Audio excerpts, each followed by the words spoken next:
Like, I'm not crazy. Well, am I? Dime piece, man. Bad things, fine as hell. Oh my God, that's my baby. Caroline, you divine, mighty fine. Started really blow the pipe like a pro. Hi guys, what's up? It's your girl Shadasheia G, and I'm back with something totally different. I'm back with a story time because I just feel like I want to do a story time. So I'm back, and you already know what the story time is about because I'm pretty sure if you're looking at this video, you can read. Anywho, but if you're new to this channel, make sure you subscribe. Make sure you also hit the bell to be notified when your girl uploads new content. And let's just get on with this story so I can tell you guys about the time that I was sent to the cuckoo or crazy house. Well, not the cuckoo or crazy house. I was sent to the mental ward at just a regular hospital. And I'm just telling you guys pretty much why I was sent there and my experience. Yeah, so this was back in 2014. I was living in New Jersey. I now live in Georgia. I'm from Georgia, but I moved to Jersey. That's a whole nother story. But yeah, I was living in Jersey. It was 2014, and it was July. So I just found out I was pregnant, and I was like, I think I was like 8 weeks pregnant. No, not 8 weeks. Yeah, I had to be like, I don't know, 6, 7, 8 weeks pregnant. And I was working a full-time job. I was doing home health aid, and I was working in like a group home setting, dealing with individuals with disabilities and all that good stuff. So I was just really like at a bad time in my life. I really didn't have nowhere to stay. I was homeless.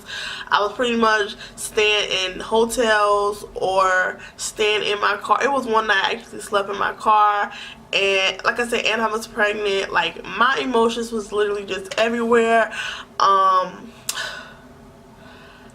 It was just a rough time. My mom had just moved back to Georgia, and I had a good job, but anybody know that live up north, y'all, it's expensive. So I was just kind of staying where I could stay. I was working night shift at my job, so a lot of times I didn't even really have to have nowhere to stay because I'll be at work at night. And then y'all, I was I was taking showers at my job sometimes. Like, y'all, it was bad, but like I don't know, I was living my life, and I had a good job. I was making good money. But once I found out I was pregnant, y'all, everything just kind of went out the window. Don't even ask me like where my child's father was.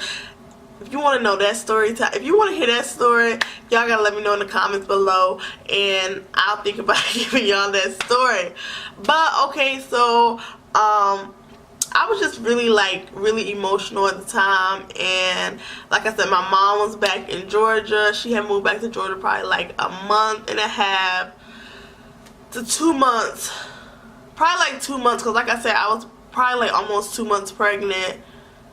And I remember calling her, telling her I was pregnant. Before she moved, I wasn't pregnant, or at least I didn't know I was pregnant. So I was trying to get like a leave from my job because like I was just so stressed out, and like I really wanted to come back to Georgia with my mom because like I really didn't have no place to stay. I was just kind of sleeping with some friends sometimes. Like I said, one time I do remember sleeping in my car.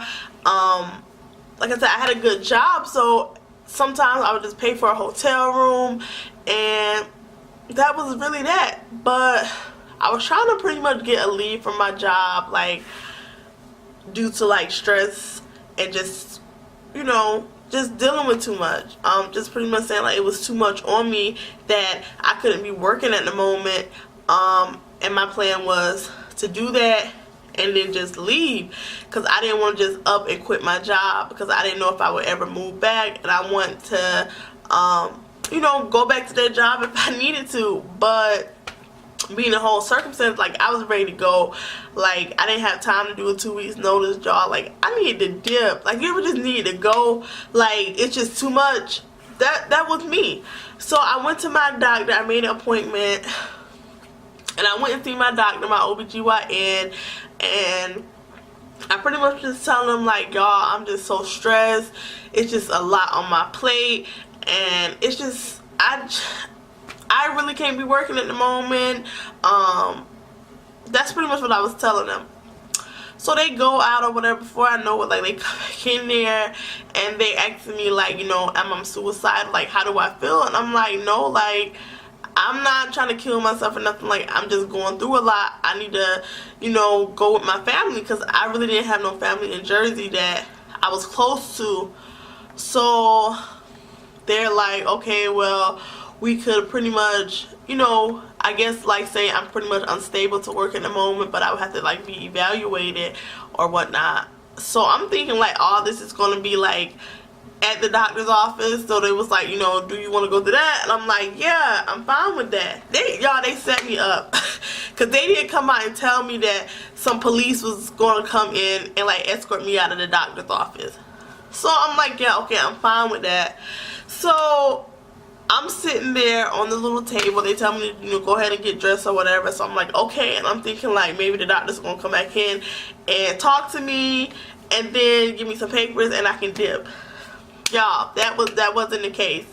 They sent 2 police officers in there, and they came in there and, like, they got my own. They didn't pick me up, but, like, it was on both. One was on one side and one was on the other side. They were nice and all, but, like, they escorted me out. Mind you, y'all, I had my dog. I had a little Shih Tzu. He was in the car. He was in my car, because I didn't think, I had the windows down, and he was in the car. I was thinking I'm just coming there for a doctor's appointment, and, you know, you be there for maybe an hour and then you leave, and my dog would be perfectly fine in the car. No, like, they came in there, they escorted me out. Like, I left my car there. My poor little Shih Tzu was in the car. He probably was hot and thirsty and hungry. Poor little Champ. I don't have him no more, but his name was Champ. Poor little Champ was in the hot car, probably suffering. So, y'all, they escort me out and they take me to the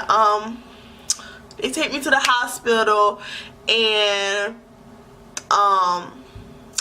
they, like, take me to this little area, and then, you know, they do all this stuff. They tell me I have to take off all my stuff and, like, give them all my stuff. They took my cell phone and everything, y'all. They took my cell phone, everything, and then I had to, like, pee in a cup or whatever, and then they escorted me to this, like, little, I didn't even know the hospital had this area. I had never seen this in a hospital, but it was a hospital. Like, I remember going to the hospital. It was this little room that had, like, a glass door, and they pulled the door closed, and y'all, like, it locked. Once they pulled the door, it locked, and then, like, the other people were, like, sitting on the outside, and I was in there with another girl, and she was telling me, I think she was pregnant too, because we were both in there. We were both pregnant. They try to put you with somebody, I guess, like, that they felt like y'all was kind of in the same situation. And she was pretty much telling me her story. I don't even remember her name, but I remember her just telling me her story, and was just pretty much saying, like, she pretty much, she was about to go to jail or something, and she pretty much said, like, she was about to kill herself because she didn't want to go to jail. She'd rather be there. But me and her just sat there and talked. We had, like, a little TV in at the top, and we just had a bed. Like, we didn't have, it was like a little, yo, I felt like I was in jail. It looked like a little jail cot, and we didn't have no cover or none of that. So you had to, like, I think ring something or hit something. I can't remember everything, but I know you had to, like, to get their attention, if you had to go to the bathroom. They fed us. To make a phone call, I remember calling my mom. I went out, and it was like one of them phones that's on the wall. Like, it wasn't a payphone. You didn't have to put money in to use it, but it was like just the little phones on the wall, and you had to get it. And I called my mom, and so my mom was like, you know, come on to Georgia, like, just go ahead and leave your job, and that's that. So they kept me there. I remember when I finally left, it was like almost dark outside, so they probably kept me there for like 5 or 6 hours. And like they had to call my aunt. They called my aunt. They pretty much just called people that I had like on my emergency contact, and just pretty much was asking them. My aunt was telling me they had asked her like, did she think I was suicidal, and she pretty much telling them like, no, you know, cause y'all, I was perfectly fine. So I guess after they did like the rundown, like they let me go, and they didn't even tell me really nothing. They let me go, told me to follow up with my doctor. They gave me some paperwork for like counseling, to go talk to people and some stuff like that, to go to these meetings or whatever.